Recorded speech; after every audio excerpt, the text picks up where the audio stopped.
Movie के शुरू होते ही हम एक स्ट्रीट शेफ गाओ को देखते हैं। वो बहुत मजे मजे के खाने बनाया करता था। इसका एक छोटा सा रेस्टोरेंट है, मगर वो उसको साफ रखता है और अपने प्रोफेशन से भी बहुत प्यार करता है। लेकिन जो पास्ट में गाओ के साथ हुआ वो बहुत ही बुरा था। उसके फादर ने सिर्फ इसलिए उसे एक शेफ के पास छोड़ दिया कि वो कुकिंग को सीख सके। गाओ ने ये डिसाइड कर लिया था कि एक दिन वो बहुत बड़ा शेफ बनेगा और हर वो चीज हासिल करेगा जो वो अपने बचपन में ना कर सका। गांव के फादर एक बहुत अच्छे शेफ थे और अब तक तो वो बहुत ही कमाल शेफ बन चुके थे, एक तरह के मास्टर शेफ। लेकिन उनका बेटा यानी गाओ उनसे बहुत नफरत करता था, क्योंकि उसने अपना बचपन यानी चाइल्डहुड अपने फादर के बगैर गुजारा था। वो उन्हें मिस भी किया करता था, लेकिन इससे उसके फादर को कोई फर्क ही नहीं पड़ता था। दूसरी तरफ गांव के फादर यानी वही मास्टर शेफ भी इस बात से खुश थे कि दुनिया को नहीं पता कि इनका बेटा भी है, और ये बात गांव को और सैड करती थी। अब सीन बदलता है और हम एक और फेमस, हैंडसम और यंग शेफ को देखते हैं। वो बहुत ही रिच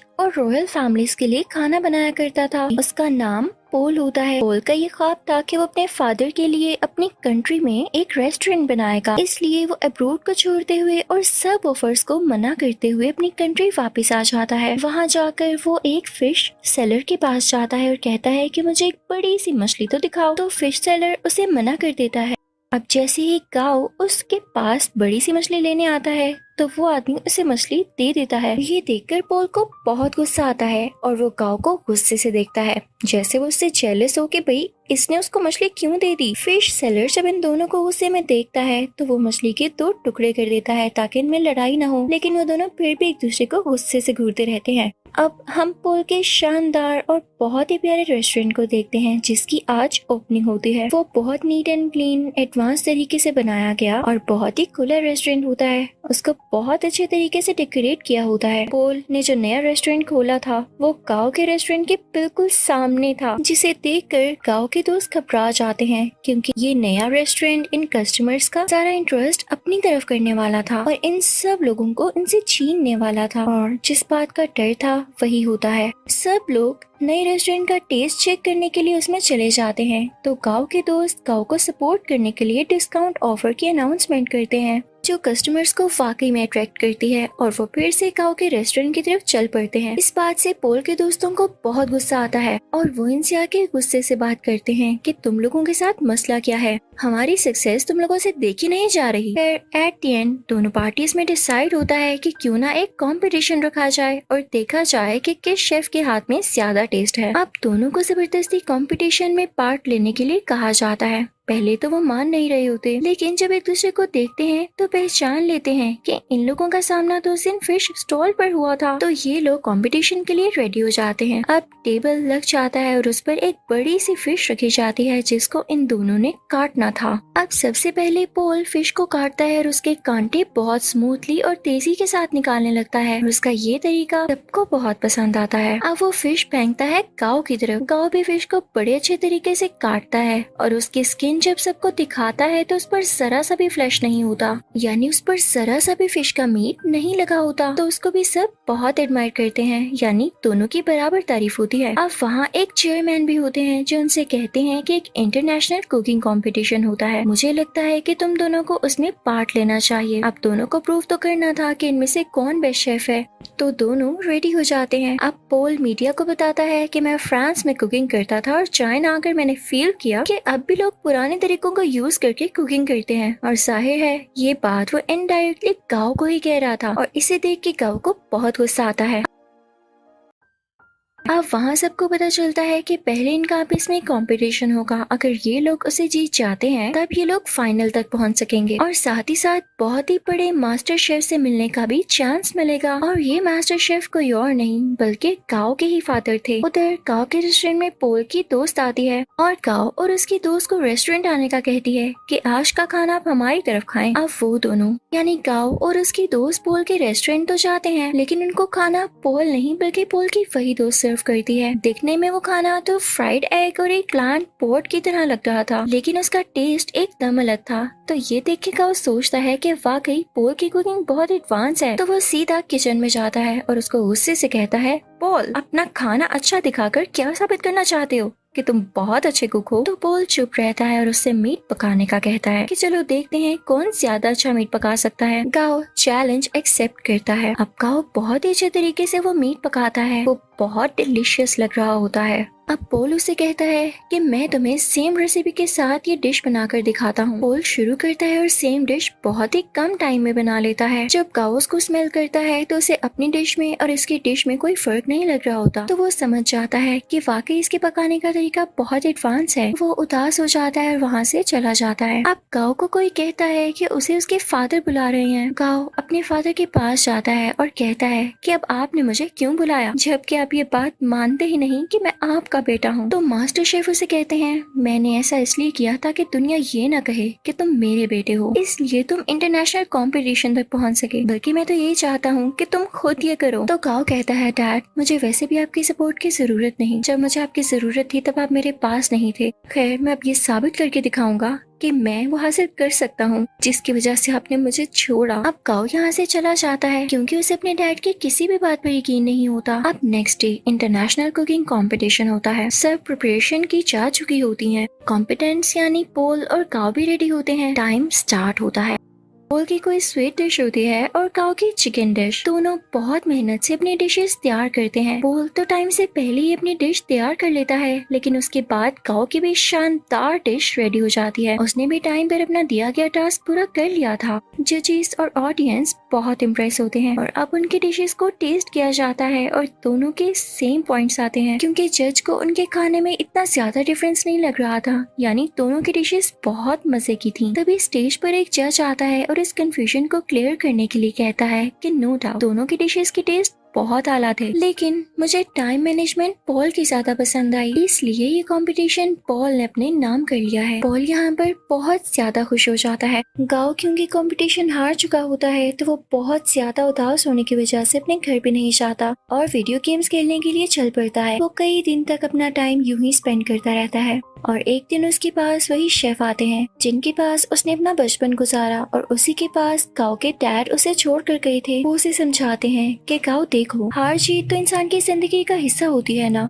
अगर आज तुम नहीं जीत सके तो क्या जरूरी है कि कल भी नहीं जीत पाओगे। लेकिन गाओ घर जाने के लिए तैयार ही नहीं था। उसे बहुत समझाने के बाद कन्विंस कर लिया जाता है कि उसे घर जाना होगा और अगले कंपटीशन की तैयारी करनी होगी। अब पोल बहुत ज्यादा खुश होने की वजह से अपने रेस्टोरेंट जाता है। वो बहुत एंजॉय करता है। उसके सामने उसके दोस्त बैठे होते हैं तो बातों बातों में उसके दोस्त उसे कहते हैं पोल तुम अपनी दोस्त को चांस क्यों नहीं देते हो, वो इतने टाइम से तुम्हारे साथ है, तुम उस पर ट्रस्ट तो करो, उसे अलाउ करो कि वो इंटरनेशनली तुम्हें रिप्रेजेंट कर सके, तुम्हारे रेस्टोरेंट का नाम ऊंचा कर सके। तो पोल उसे कहता है हाँ वो मेरी अच्छी दोस्त जरूर है, इस बात से मैंने मना नहीं किया, लेकिन यार उसे खाना तक पकाना नहीं आता, वो कैसे मेरे रेस्टोरेंट को इंटरनेशनली रिप्रेजेंट कर सकती है। तो उसका दोस्त और बातें करने लगता है और उसकी बातों से ये लग रहा होता है जैसे ये उसकी दोस्त के साथ ही मिला हुआ है और इनके दिल में लालच आ रही है। तभी वहाँ पर पोल की वही दोस्त आती है और उसके सामने सूप की 2 कप्स रखते हुए कहती है पोल क्या तुम मुझे बता सकते हो कि इनमें से किस में सॉल्ट ज्यादा है। तो यहाँ पर पोल खामोश हो जाता है क्योंकि उसमें टेस्ट करने की एबिलिटी ही नहीं होती, उसके टेस्ट बर्ड्स ऐसा कर ही नहीं सकते थे और ये नेचुरली था। तो इस बात की वजह से पोल को बहुत दुख होता है कि उसकी अपनी दोस्त ने उसके बाकी दोस्तों के साथ मिलकर उसे चीट किया और धोखा दिया। तो अब उसकी दोस्त कहती है क्या हुआ पोल, तुम समझते थे कि मैं तुमसे प्यार करती हूँ। ये तुम्हारी गलत फहमी थी, आजकल ऐसा कहाँ होता है। मैंने तो तुमसे दोस्ती सिर्फ इसीलिए की थी ताकि तुम्हें यूज करके इंटरनेशनल कंपटीशन में जा सकूं। वैसे जाना तो मेरे लिए पॉसिबल नहीं था, लेकिन आज तक जो मैंने तुम्हारा राज रखा उसके बदले में तुमने मुझे क्या दिया। क्या तुम मुझे एक ऑफर नहीं कर सके। लेकिन अब नहीं, अब मैं खामोश नहीं रहूंगी क्योंकि मैं भी इस कंपटीशन में जा सकती हूँ।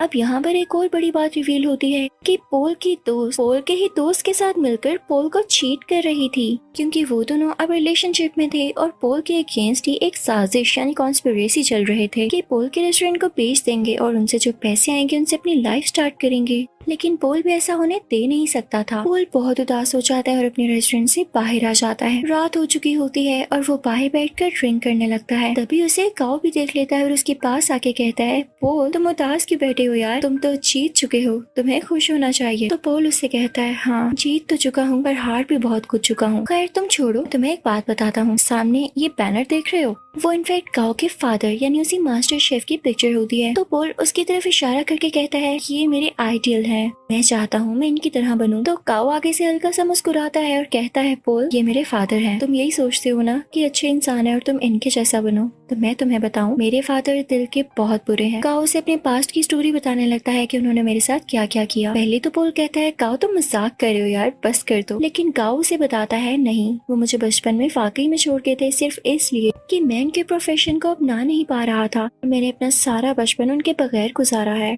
तो पोल कहता है अच्छा उदास नहीं हो, अब हम क्या कर सकते हैं। तो गाओ से कहता है बॉटल्स फेंक सकते हैं। तब वो दोनों खाली बोतल्स उस बैनर की तरफ फेंकने लगते हैं और बहुत खुश होते हैं। यहाँ पर इन दोनों में दोस्ती हो जाती है और ये सीन बहुत ही ज्यादा क्यूट है। अब पोल जब वहाँ से अपने रेस्टोरेंट वापस जाता है तो देखता है कि उसके दोस्त उसके रेस्टोरेंट का सौदा कर रहे होते हैं। तो पोल उनसे कहता है ये क्या हो रहा है, तुम लोग मेरी इजाजत के बगैर ऐसा कर भी कैसे सकते हो। तो उसके दोस्त उससे कहते हैं मुझे ये बताओ इंटरनेशनल कंपटीशन में अपने साथ किसको लेकर जाओगे, क्योंकि राउंड 2 में अकेले नहीं पका सकते, आपके साथ आपका पार्टनर होना लाजमी होता है। क्या तुम अपनी दोस्त को लेकर जाओगे। तो पोल कहता है मेरा दिमाग नहीं खराब, मैंने डिसाइड कर लिया है कि मैं किसे अपने साथ लेकर जाऊंगा जो कि वाकई डिजर्विंग है। पोल यहाँ पर गाओ का नाम लेता है। तो ये सुनकर उसके दोस्त काफी जेलस होते हैं। उनमें से एक कहता है पोल याद रखना तुम्हारा करियर मिट्टी में मिल जाएगा। तो पोल उसे अपने सर से हिट करता है, उन सबको वहाँ से भगा देता है। जब ये सारे लोग चले जाते हैं तो गाओ का वही गार्डियन शेफ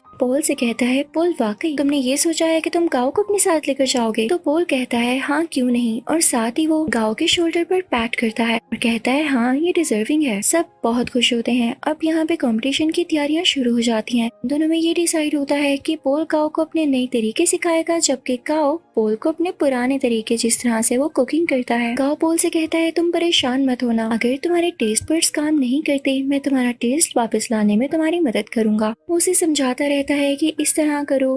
पोल भी उसे नए नए तरीके बताता रहता है और यहाँ पर इन दोनों का काफी अच्छा टाइम स्पेंड हो जाता है। ये रोज खाना बनाने की प्रैक्टिस करते, साथ साथ डांस करते, सिंगिंग करते और बातें करते। और अब यहाँ इन दोनों की दोस्ती और भी गहरी हो चुकी थी। अब वो दिन भी आ जाता है जब इंटरनेशनल कंपटीशन का राउंड 2 होता है। ये दोनों अपनी डिश बहुत अच्छे तरीके से बनाने लगते हैं और कम ही टाइम में बहुत अच्छी स्वीट डिश तैयार कर लेते हैं, जो कि जजेस को इतनी ज्यादा पसंद आती है कि वो कहते हैं हमने आज तक ऐसी डिश नहीं खाई। और ये राउंड ये दोनों विन कर लेते हैं। और सही कहा जाता है कि यूनिटी इज स्ट्रेंथ। अब इसके बाद शुरू होना होता है थर्ड राउंड, जो कि कुछ दिन बाद था। और ये कंपटीशन इनका उसी मास्टर शेफ यानी गाओ के फादर के साथ था। तो यहाँ पर पोल गाओ से कहता है मुझे लगता है कि तुम इस कंपटीशन को जीत सकते हो, तो तुम चले जाना। तो गाओ पोल से कहता है तुम बहुत अच्छे शेफ हो, तुम्हें तो एडवांस तरीके भी पता है और तुम मेरे से भी ज्यादा अच्छा कर सकते हो। तो पोल कहता है नहीं ऐसी बात नहीं, देखो मैंने अपने फादर का ड्रीम पूरा किया अपना रेस्टोरेंट बनाकर, तो तुम अपने फादर का ड्रीम पूरा करो ना। वो तुम्हें एक बहुत अच्छा शेफ देखना चाहते थे, तो तुम उनके सामने जाकर कुकिंग करो और उन्हें प्रूव कर दो कि तुम बहुत अच्छे शेफ बन सकते हो। तो गाओ मान जाता है और पोल का शुक्रिया अदा करता है। अब थर्ड और फाइनल राउंड स्टार्ट हो चुका होता है। दूसरी तरफ मास्टर शेफ भी अपनी डिश बनाने लगता है। अब गाओ भी शुरू हो जाता है, लेकिन शुरू होने से पहले ही उसे अपने बचपन की कुछ यादें आने लगती हैं, जहाँ पर उसके फादर उसे छोड़ गए थे और उसे काफी बच्चे बुली किया करते थे। वो उन्हीं यादों में खो जाता है। उसके फादर आकर उसके मुंह पे पानी गिराते हैं और कहते हैं अपना काम शुरू करो। तो अब यहाँ पर गाओ कुछ बनाना शुरू करता है। दूसरी तरफ गाओ के फादर यानी वही मास्टर शेफ बहुत ही ज्यादा प्यारी स्वीट डिश बनाते हैं, जैसे फायर लगी हो और उसमें से एक फूल निकल रहा हो। उस फूल का बहुत ही आला टेस्ट होता है। जजेस को ये बहुत ज्यादा पसंद आता है। और जब गाओ की बारी होती है कि वो अपनी डिश दिखाए कि उसने क्या बनाया है, तो वो एक बाउल में नूडल्स बनाकर सीधा अपने फादर के पास जाता और उनको वो प्रेजेंट करता है। मास्टर शेफ उसे टेस्ट करते हैं तो वो नूडल्स उन्हें बहुत अच्छे लगते हैं। और ये वही नूडल्स होते हैं जिनकी वजह से गाओ को उसके फादर से डांट पड़ी थी कि तुम तो नूडल्स तक नहीं बना सकते। और आज गाओ ने इतने मजे के नूडल्स बनाए थे कि उसके फादर उसे खाना ही नहीं छोड़ते और नूडल्स को वाइल्डली खाने लगते हैं। वो अपने बेटे को रोक के कहते हैं शाबाश बेटा, तुमने बहुत अच्छे नूडल्स बनाए। वो यहाँ पे काफी इमोशनल हो जाते हैं। तो ऑडियंस को भी पता चल जाता है कि एक तो इनका सरनेम सेम है और इन लोगों का बिहेवियर देख के भी यही लग रहा है कि ये बेटा और बाप हैं। यहाँ पर गाओ का ख्वाब भी पूरा हो चुका था और उनके फादर का भी। अब उधर हम रेस्टोरेंट में देखते हैं कि पोल और गाओ अब साथ काम करते हैं और उनकी ऑडियंस पहले से कई ज्यादा है, यानी उनके पास और भी ज्यादा कस्टमर्स आते हैं। लोग उनका खाना बहुत ज्यादा पसंद करते हैं और इनके रेस्टोरेंट में अब रौनक ही रौनक हो जाती है। इसी के साथ ये मूवी यहीं